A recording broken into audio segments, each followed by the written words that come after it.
I never needed a corner office to prove my worth. I had built my reputation in that open plan jungle, screens flickering, coffee cooling by the minute, deadlines looming like skyscrapers. My name was synonymous with results.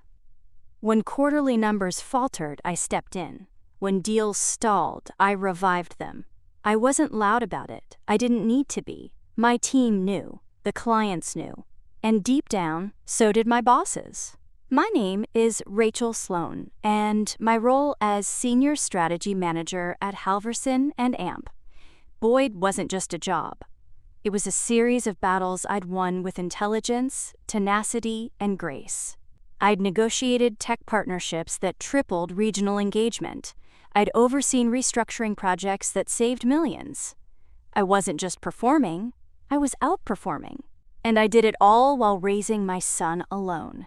Sleepless nights with a teething toddler never bled into boardroom performance. School pickups never clashed with client calls. I made it work. And I made it look easy. Too easy, perhaps. Then came the internal job posting, Vice President of Growth, my domain. I submitted my pitch deck, the 40-slide synthesis of everything I'd done and everything I was ready to build. 3 weeks later, the email landed in my inbox. They chose Gregory. More leadership presence, they said. More availability. Gregory, who once forgot his own password during a client demo. Gregory, who left early every Thursday for racquetball. I closed my laptop. My fingers didn't shake. My throat didn't clench. Not yet. But something had begun. A fracture. Subtle. Silent. Dangerous. I didn't storm into HR or schedule a meeting with the board. That's not how I operate. I watched. I listened. And over the next few weeks, patterns emerged. My responsibilities were quietly reassigned. Projects I'd spearheaded were suddenly under Gregory's oversight. He called it, quote, reorganization, said it was about empowering verticals. But I knew better. I was being benched. At first I rationalized it. Maybe they were testing him. Maybe I'd be tapped for something else, something bigger. But that hope evaporated when I heard my own strategy pitch recycled word for word. Gregory presenting it in the all-hands meeting, like it was his original vision. My pulse didn't spike. I sat there, still, silent. Then I saw them. The approving nods, the smiles, even a brilliant from the CFO. I should have spoken, but I knew what would happen. A woman speaking up sounds angry. A mother speaking up sounds defensive. A single mother? Emotional. Bitter. Distracted. The final blow came during my quarterly review. My metrics were stellar. My deliverables exceeded targets. But my manager, Teresa, leaned in with a patronizing smile and said, "We've noticed you've had to duck out early some afternoons. We're concerned about long-term consistency." Duck out early? I'd logged more late hours than anyone on my team, but they saw a backpack slung over my shoulder at 5:10 p.m. and filled in the rest with assumptions. They didn't see me back at the screen by 8 o'clock. With dinner cleared and homework checked, they never asked. "We just need someone who can be fully present," Teresa continued, avoiding my eyes. "Are you saying I'm not?" I asked. My voice was even, but inside something cracked. "It's not personal. We know how hard it is, balancing everything. You're incredible. But we need to think about scale. Scale." That word echoed as I walked out of that glass conference room. My jaw tight. My shoulders square. My heart bleeding. It didn't stop there. Gregory began copying me on fewer emails. He looped in new hires to help alleviate your load, framing it as concern, but I recognized the tactic. They were pushing me out without firing me, hoping I'd get the message and resign. I stayed. Until one morning, I found my name absent from the agenda of the biggest partnership call of the quarter, one I'd initiated, negotiated, and nurtured. I confronted Gregory. He didn't flinch. "Look," he said, sipping his overpriced oat milk latte, "we just didn't want you to be overwhelmed. You've got a lot on your plate." "That partnership is mine. You're taking things too personally, Rachel. This isn't about ownership. It's about growth. Maybe take a step back and think long-term." I thought long-term all right. That night, after tucking my son in, I poured a glass of water, sat at my tiny kitchen table, and opened the company portal. My severance projection stared back at me. I wasn't fired, but the message was clear. Stay, and they'd erode me to nothing. Leave, and they'd forget me by Monday. I closed the browser. I didn't cry. Instead, I opened my notebook, the same one where I'd once sketched revenue models on napkins during maternity leave. I flipped to a clean page and wrote the words, "What would I build if no one was in my way?" My hand trembled. Not from fear. From ignition. The crack inside me wasn't a break. It was the beginning of a burn. A week later, I handed in my resignation. I thanked them for the opportunities. I smiled through Teresa's faux surprise. Gregory didn't even show up. I left without fanfare. No farewell cake, no goodbye emails. But I carried something far more powerful than any send-off. I carried a blueprint, one they'd taught me to design, one they were too blind to recognize. And I wasn't just walking away. I was walking toward something. In the weeks after I left Halverson and AMP, Boyd, silence became my greatest companion. There were no meetings, no Slack pings, no Gregorys hovering over my work. Just me, my son, and the quiet hum of our tiny apartment at night. At first, I felt weightless, not free, just suspended. Like when you're underwater and not sure if you're rising or sinking. The sting of betrayal hadn't faded, but something sharper had begun to form beneath it. Clarity. I knew the landscape. I knew the gaps. I knew exactly what modern businesses needed in the growth sector, because I had built those models. And I knew what traditional firms, like Halverson, kept missing. Innovation wasn't just about tools or dashboards. It was about vision, precision, inclusion. The idea came slowly, like a sunrise behind fog. What if I built a growth consultancy that didn't just pitch strategies, but engineered them with surgical detail? What if I created a firm that welcomed people like me, parents, immigrants, people with nonlinear paths and unstoppable drive? I wasn't building in spite of being a single mom. I was building because of it. I named it Virella, a fusion of Latin roots, vires, strength, and bella, beautiful. Strength, not in spite of softness, but within it. My first steps were calculated. I opened a business account, registered the LLC, reached out to a lawyer I once helped pro bono back when she was launching her own firm. She handled my incorporation paperwork with care and waived her fee. "You helped me once when I had nothing," she said. "Time to return that." The next move was trickier. Capital. I didn't come from money. There were no angel investors in my family, no trust funds, no contacts from Ivy League networks. But I had something else: results and data. I crafted a pitch deck built on every campaign I'd executed at Halverson. I removed the logos, anonymized the clients, and focused on metrics, growth percentages, acquisition rates, ROI breakdowns. I reached out to former clients, quietly, carefully. I didn't poach. I reminded them of value. One replied, then another, and then a third. They didn't just remember me. They asked why I hadn't reached out sooner. "I thought you were still with Halverson," one said. "They said you took time off to focus on your family." The lie was surgical, polished, passive. I didn't correct it, I just showed them what I was building. By month 3, I had 2 retainer contracts. Not huge, but enough to justify an MVP platform. I hired 2 freelancers, one a mother of twins in Ohio, the other a laid-off data analyst from Austin. Both brilliant, both undervalued, both hungry. We worked from Google Docs, Zoom calls, and spreadsheets duct-taped together with shared purpose. It wasn't glamorous, but it was real. And effective. I started writing thought pieces on LinkedIn. Not fluff, real insights.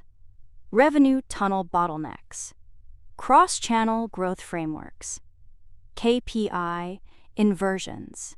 The content gained traction. My inbox filled.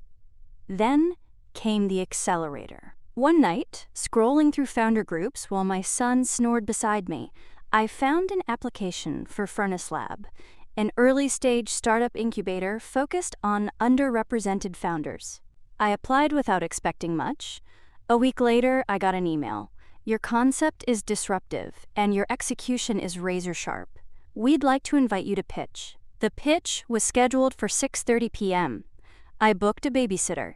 She canceled an hour before. My stomach dropped. I looked at my son, still in his school hoodie, munching cereal at the table. I had 2 options: reschedule or bring him along. We showed up together. He sat in the corner with his tablet. I walked to the front of the room and opened my deck. No apologies, no explanations. I spoke with precision, showed forecasts, competitor weaknesses, lean infrastructure strategies, client testimonials. I didn't beg, I projected. When I finished, the room was silent. Then someone clapped. A week later, Furnace Lab offered $200,000 in seed capital. I didn't celebrate with champagne. I celebrated by paying my freelancers early. I bought noise-canceling headphones and a whiteboard. I redid our living room, half toys, half office. That fall, Varela signed a 6-month contract with a global consumer brand. Halverson had pitched twice and lost. They chose us for our data, clarity, and speed. I didn't gloat. I executed. Growth became exponential. Referrals stacked. We didn't chase clout. We chased excellence. Then, one evening, I saw it. A headline buried in a business blog. Halverson and AMP. Boyd facing client exodus. Reports Q3 drop. I clicked. Read. Then clicked again. My old company, reeling, losing ground, losing vision. I should have felt vindicated. But I didn't. Not yet. It wasn't about revenge. It was about reclaiming what was taken from me. That night, I sat at my laptop and typed 2 words into a search bar. Halverson valuation. I wasn't done building. I was just getting started. From the outside, it looked like an ambition, too big for its boots. Virela, a barely year-old consultancy, eyeing the acquisition of an aging mid-tier giant. But I didn't care about optics. I cared about leverage. And I had plenty. Halverson and AMP. Boyd's Q3 numbers weren't a hiccup. They were the beginning of a slide. Their top 3 clients had pulled contracts in quick succession, and 2 of them were now under Varela's banner. Not because I undercut their prices. Because we delivered better insights, faster. They'd become a bloated relic. Slow. Arrogant, unaware. My plan wasn't revenge. It was reclamation. I wasn't interested in dismantling Halverson. I wanted its bones, its infrastructure, its client books, its underutilized talent. But first, I needed partners. And timing. I returned to Furnace Lab with a secondary pitch. Not for growth, but for expansion. Acquisition via a special purpose vehicle. They were skeptical, understandably, but I showed them the books. Varela had cleared $2.3 million in contracts in 9 months. Margins were lean, clients stayed, referrals were steady, and Halverson was weak, vulnerable, overextended, and undercapitalized. Furnace Lab agreed to support the move if I could find a co-investor. I called Jordan Tace, a private equity consultant. I'd helped quietly restructure a failing fintech 2 years prior. I had saved their skin back then. Now, I needed backing. We met over coffee. I didn't beg. I showed numbers, data, and one line that made Jordan pause mid-sip. "I'm not asking you to believe in me. I'm asking you to believe in math." He stared at the spreadsheet, then nodded once. "Send me the LOI draft." We moved fast.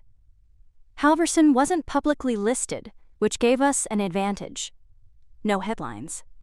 No speculation. Just boardroom chess. I used a shell company, Delphi Root Ventures, to draft the letter of intent. We offered a quiet acquisition, keeping the firm name and a limited subset of the leadership intact for continuity. I wanted the talent, not the title holders. Especially not Gregory. Due diligence unearthed exactly what I suspected. Cash flow problems, deferred invoices, high churn, and a toxic leadership structure. Gregory was VP of Growth in title only. Most of his initiatives had stalled. Several department heads had quietly left. HR was hemorrhaging staff. Client morale? Flatlined. I offered $8.5 million. Below market. Deliberately. They balked. So I waited. 2 weeks later, their largest remaining client, a logistics tech firm, quietly transferred to Varela. I didn't pitch them. They came to us. Then I revised the offer. $8.1 million. Same terms. Less patience. This time, they bit. Pride makes people hesitate. But panic makes them sign. The closing was scheduled for early spring. I walked into the conference room with my head held high, hair pulled back, a tailored navy suit. Calm. Unshaken. Gregory was there, of course, graying at the temples now. That same smug half-smile, slightly dimmed by desperation. "You're with Delphi?" he asked, eyes scanning the documents. "No," I said, sliding the papers toward the lawyers. "I am Delphi." The look on his face would have satisfied a lesser woman.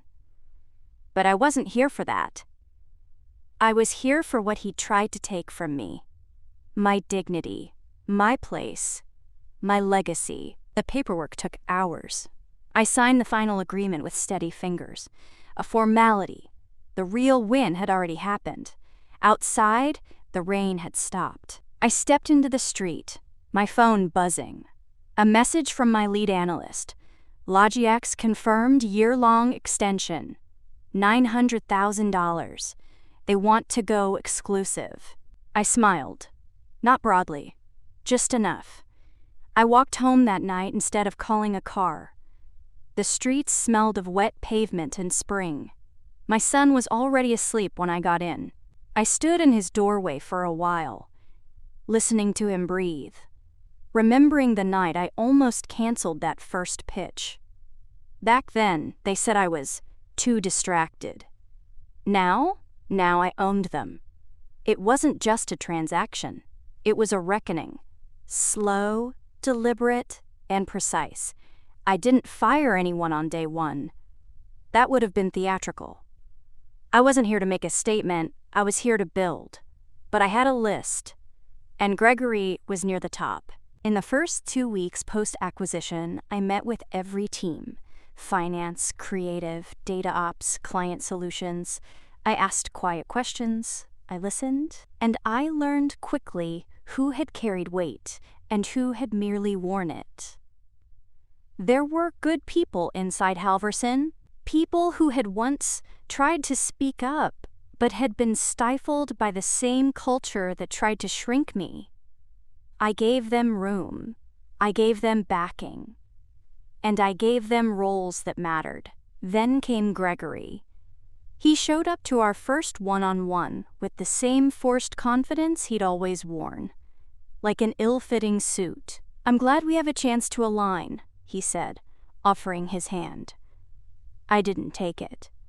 "Let's talk results," I said, opening the folder on the table between us. Inside, performance evaluations, project logs, and a spreadsheet detailing campaign failures under his oversight. Unmasked, unsweetened, undeniable. It wasn't personal. It was math. "I think we both know where this is headed," I said, calm but immovable. He opened his mouth to protest, to reach for some faint lifeline of charm or excuse. But I was already sliding the severance packet across the table. "You'll be paid through quarter end. Standard non-compete applies. Your access has already been disabled." His face hardened. No rage. Just that hollow panic of someone who's been untouchable too long and doesn't know how to land when the fall finally comes. "You always wanted this, didn't you?" he said. "To take my job." "No," I replied. "I wanted to do mine. You made that impossible. So I made something better." I stood. The meeting was over. Word spread fast, but not as gossip. More like wind changing direction. People who had been silenced began speaking again. Collaborations reignited. Dead processes were revived. For the first time in years, the company had a heartbeat again. But the true climax wasn't in a conference room. It came in the form of a panel invitation. The Global Women in Strategy Summit, New York. They wanted me to speak about resilience in leadership. I almost said no. I wasn't interested in becoming a LinkedIn poster child or a tech industry fable. But then I remembered how many times I'd sat in those chairs, watching speakers in tailored suits talk about grit in abstract terms. I had something better than abstractions. I had the scars. So I went. Not to preach, to tell the truth. The room was packed. I stepped onto the stage in a black blazer and a quiet mind. The lights were warm, but not blinding. I was denied a promotion because I was considered distracted, I began. They didn't say it directly, but the message was clear. Being a single mother made me less focused, less available, less capable. There was a shift in the audience, tightened spines, tilted heads, a few audible exhales. I left that company and built my own. Less than a year later, I bought them. A pause. Not for effect, but because I needed to breathe. I didn't do it for revenge. I did it to reclaim space I was told I didn't deserve, and to prove, once and for all, that integrity and intelligence are not mutually exclusive with motherhood. Applause didn't hit like thunder. It rolled like a wave. Soft, then rising. After the panel, a young woman approached me, barely 25, eyes wide, clutching a notebook. "I've been told to delay having kids," she whispered, "that it would kill my career." I looked her in the eye. "It won't," I said, "but letting them define your path will." That night, I flew back home. My son met me at the airport, arms flung wide. I held him close, breathing in the scent of his hair, still sticky from snacks and playground sweat. "This means you'll be home more now, right?" he asked, looking up. I knelt beside him. "Yes," I smiled, "for the right things." Time has passed, But the memory of that final day still lives in a very particular part of my mind, not as a triumph, not as vengeance, but as a turning point. Like a storm finally giving way to sun-drenched clarity. Owning Halverson and AMP, Boyd didn't change me, it revealed me. Everything I had been quietly cultivating behind late-night spreadsheets, under the weight of impossible expectations, while whispering lullabies to a sick child with one hand and closing contracts with the other, that all came to the surface. People asked me later if I was angry during those months. If I fantasized about destroying the company, humiliating Gregory, rewriting history. No, I wasn't angry. I was focused. Because here's the truth. The ones who underestimated me had already lost the moment they labeled me as distracted. They thought motherhood made me weaker. What they didn't realize was that it made me invincible. There's no crisis meeting that can rattle a woman who's negotiated with a crying toddler in one arm and a bank on hold in the other. No quarterly dip scarier than an ER visit at 2 a.m. with no co-parent to call. No boardroom betrayal sharper than the first time you have to explain to your child why someone walked out of your life without explanation. I didn't just lead Varela. I mothered it. With sleepless devotion, fierce protection, and a vision that never wavered. Now the company thrives. We've opened offices in 3 cities. Our hybrid workforce is more than 60% female-led.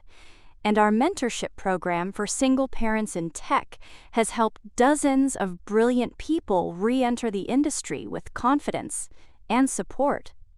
Halverson and AMP. Boyd? It no longer exists under that name. We absorbed it completely. Its best people now thrive in roles they were once told they'd never reach. And its worst habits? Retired. Replaced with principles. Sometimes I still see Gregory's name pop up on LinkedIn. He's pivoted into consulting, posts lots of articles about resilient leadership. I don't follow him. I don't need to, because I'm not here to look back. I'm here to lead forward. To the single mother crying quietly in her car after being passed over. To the woman returning from maternity leave, made to feel like an outsider in her own office. To the girl in school told she's too much, too intense, too loud. You are not too much. They are too small to hold your brilliance. Let them underestimate you. Let them sit across the table with their blind spots and biases and backhanded compliments. You don't have to raise your voice. Just raise your vision. Build it. Name it. Own it. And one day, when they ask how you did it, look them in the eye and say, "You told me I couldn't, so I did."